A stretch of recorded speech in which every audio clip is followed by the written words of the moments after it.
Chapter 16. As no objection was made to the young people's engagement with their aunt, and all Mr. Collins's scruples of leaving Mr. and Mrs. Bennet for a single evening during his visit were most steadily resisted, the coach conveyed him and his 5 cousins at a suitable hour to Meryton, and the girls had the pleasure of hearing, as they entered the drawing-room, that Mr. Wickham had accepted their uncle's invitation, and was then in the house. When this information was given, and they had all taken their seats, Mr. Collins was at leisure to look around him and admire, and he was so much struck with the size and furniture of the apartment that he declared he might almost have supposed himself in the small summer breakfast parlour at Rosings, a comparison that did not at first convey much gratification.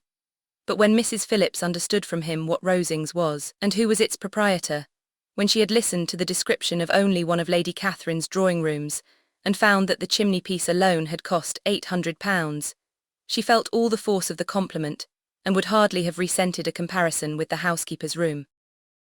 In describing to her all the grandeur of Lady Catherine and her mansion, with occasional digressions in praise of his own humble abode, and the improvements it was receiving, he was happily employed until the gentlemen joined them, and he found in Mrs. Phillips a very attentive listener, whose opinion of his consequence increased with what she heard, and who was resolving to retail it all among her neighbours as soon as she could. To the girls, who could not listen to their cousin, and who had nothing to do but to wish for an instrument, and examine their own indifferent imitations of china on the mantelpiece, the interval of waiting appeared very long. It was over at last, however.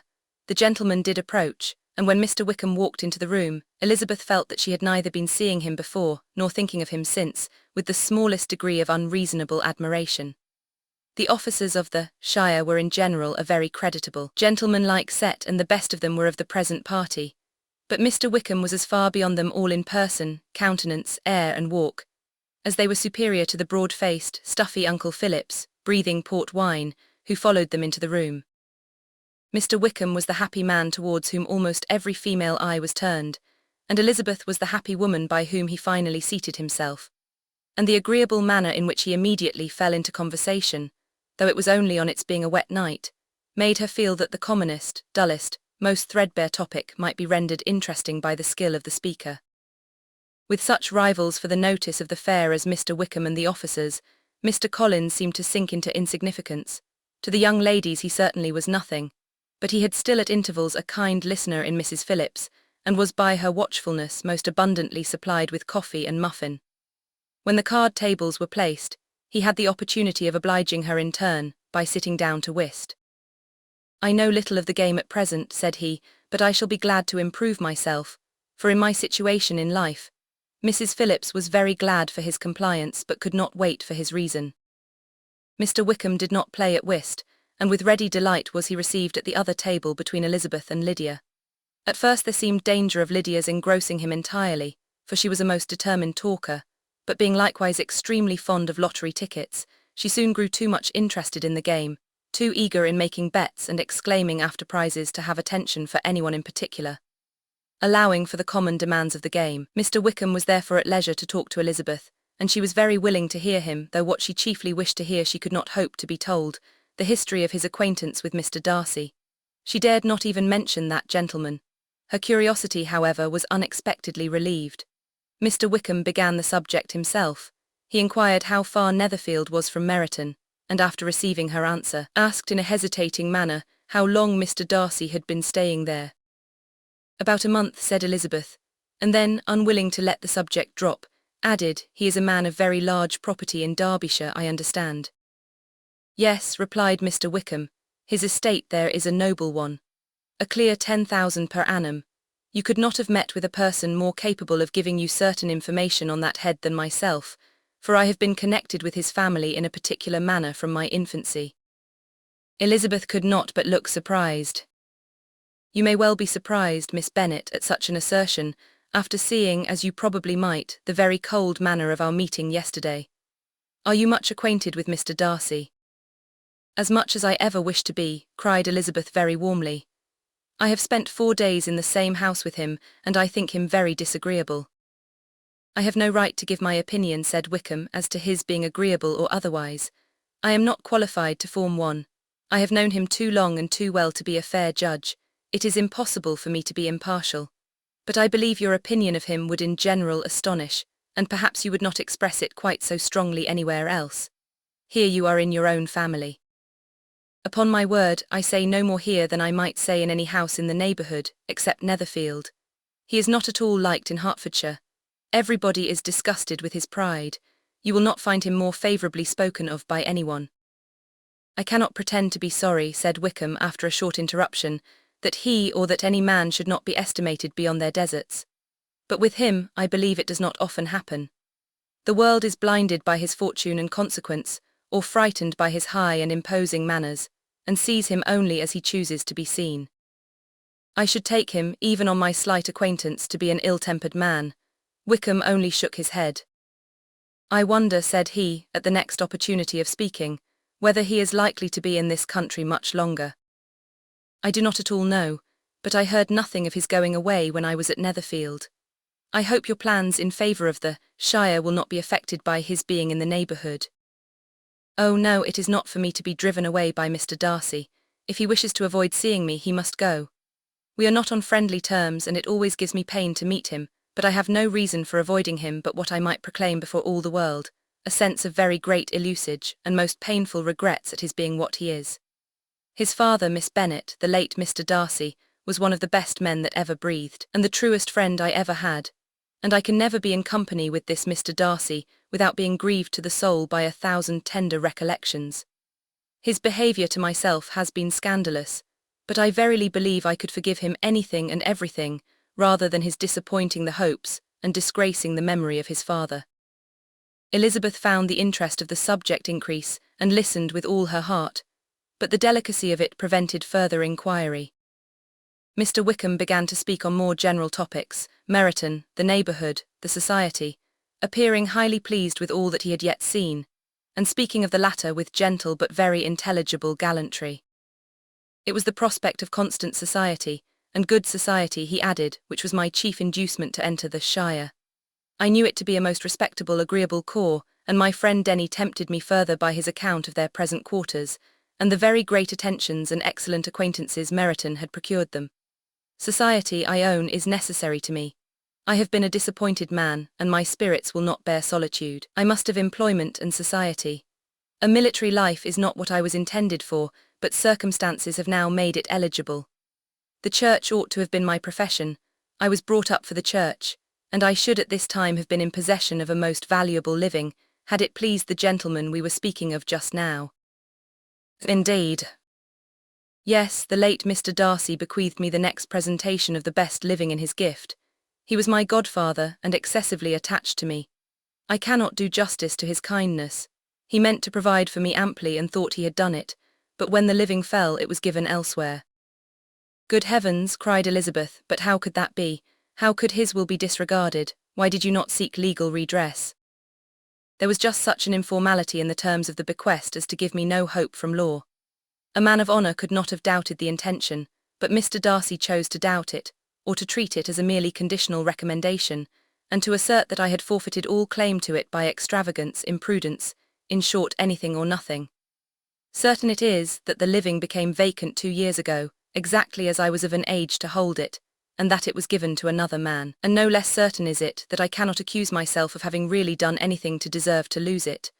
I have a warm, unguarded temper, and I may have spoken my opinion of him, and to him too freely. I can recall nothing worse, but the fact is that we are very different sort of men and that he hates me. This is quite shocking. He deserves to be publicly disgraced. Some time or other he will be, but it shall not be by me. Till I can forget his father, I can never defy or expose him. Elizabeth honoured him for such feelings, and thought him handsomer than ever as he expressed them. But what, said she, after a pause, can have been his motive? What can have induced him to behave so cruelly?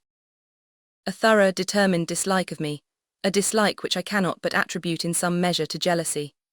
Had the late Mr. Darcy liked me less, his son might have borne with me better, but his father's uncommon attachment to me irritated him, I believe, very early in life. He had not a temper to bear the sort of competition in which we stood, the sort of preference which was often given me. I had not thought Mr. Darcy so bad as this, though I have never liked him. I had not thought so very ill of him. I had supposed him to be despising his fellow creatures in general, but did not suspect him of descending to such malicious revenge, such injustice, such inhumanity as this.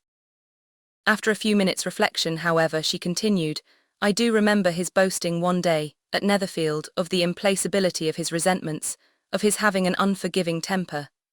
His disposition must be dreadful." "I will not trust myself on the subject," replied Wickham. "I can hardly be just to him." Elizabeth was again deep in thought, and after a time exclaimed, "To treat in such a manner the godson, the friend, the favourite of his father." She could have added, "A young man, too, like you, whose very countenance may vouch for your being amiable." But she contented herself with, "And one too who had probably been his companion from childhood, connected together, as I think you said, in the closest manner. We were born in the same parish, within the same park. The greatest part of our youth was passed together, inmates of the same house, sharing the same amusements, objects of the same parental care. My father began life in the profession which your uncle, Mr. Phillips, appears to do so much credit to, but he gave up everything to be of use to the late Mr. Darcy, and devoted all his time to the care of the Pemberley property. He was most highly esteemed by Mr. Darcy, a most intimate, confidential friend. Mr. Darcy often acknowledged himself to be under the greatest obligations to my father's active superintendence, and when, immediately before my father's death, Mr. Darcy gave him a voluntary promise of providing for me, I am convinced that he felt it to be as much a debt of gratitude to him, as of his affection to myself." "How strange," cried Elizabeth, "how abominable! I wonder that the very pride of this Mr. Darcy has not made him just to you, if from no better motive that he should not have been too proud to be dishonest, for dishonesty I must call it." "It is wonderful," replied Wickham, "for almost all his actions may be traced to pride, and pride had often been his best friend. It has connected him nearer with virtue than with any other feeling, but we are none of us consistent, and in his behaviour to me there were stronger impulses even than pride. Can such abominable pride as his have ever done him good? Yes, it has often led him to be liberal and generous, to give his money freely, to display hospitality, to assist his tenants and relieve the poor. Family pride and filial pride, for he is very proud of what his father was, have done this. Not to appear to disgrace his family, to degenerate from the popular qualities, or lose the influence of the Pemberley house, is a powerful motive. He has also brotherly pride, which, with some brotherly affection, makes him a very kind and careful guardian of his sister, and you will hear him generally cried up as the most attentive and best of brothers." "What sort of girl is Miss Darcy?" He shook his head. "I wish I could call her amiable. It gives me pain to speak ill of a Darcy, but she is too much like her brother, very, very proud. As a child she was affectionate and pleasing and extremely fond of me, and I have devoted hours and hours to her amusement, but she is nothing to me now. She is a handsome girl, about 15 or 16, and I understand, highly accomplished. Since her father's death her home has been London, where a lady lives with her, and superintends her education." After many pauses and many trials of other subjects, Elizabeth could not help reverting once more to the first, and saying, "I am astonished at his intimacy with Mr. Bingley. How can Mr. Bingley, who seems good humour itself, and is, I really believe, truly amiable, be in friendship with such a man? How can they suit each other? Do you know Mr. Bingley?" "Not at all."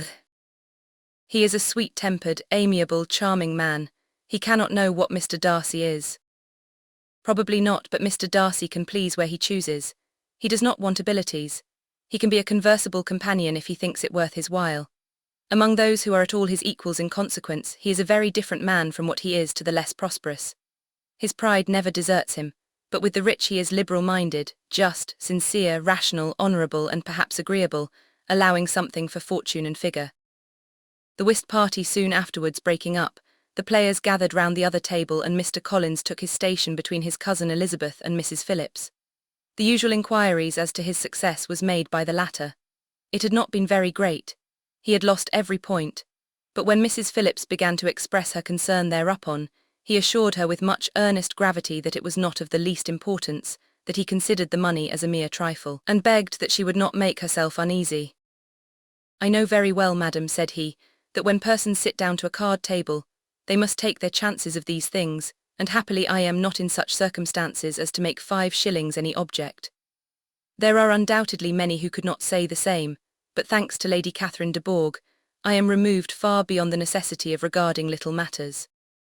Mr. Wickham's attention was caught, and after observing Mr. Collins for a few moments, He asked Elizabeth in a low voice whether her relation was very intimately acquainted with the family of de Bourgh.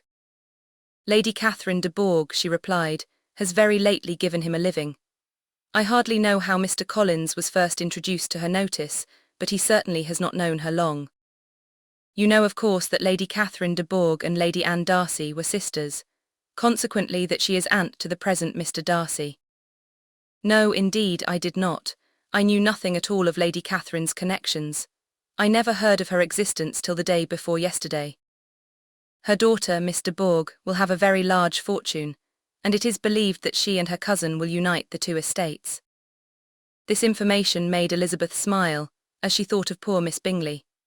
Vain indeed must be all her attentions, vain and useless her affection for his sister and her praise of himself, if he were already self-destined for another.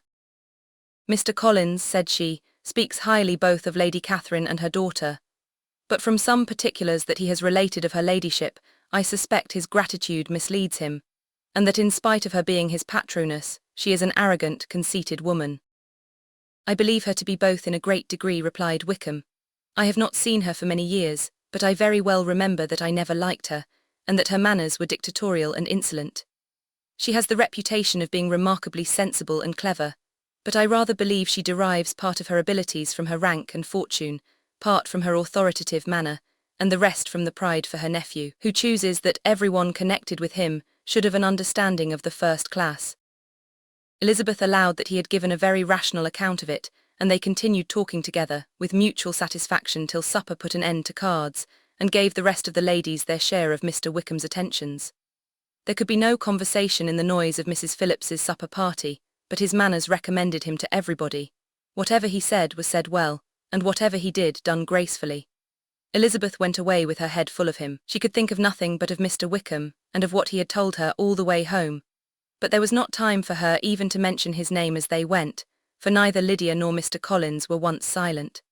Lydia talked incessantly of lottery tickets, of the fish she had lost and the fish she had won, and Mr. Collins, in describing the civility of Mr. and Mrs. Phillips, protesting that he did not in the least regard his losses at whist, enumerating all the dishes at supper, and repeatedly fearing that he crowded his cousins, had more to say than he could well manage before the carriage stopped at Longbourn House.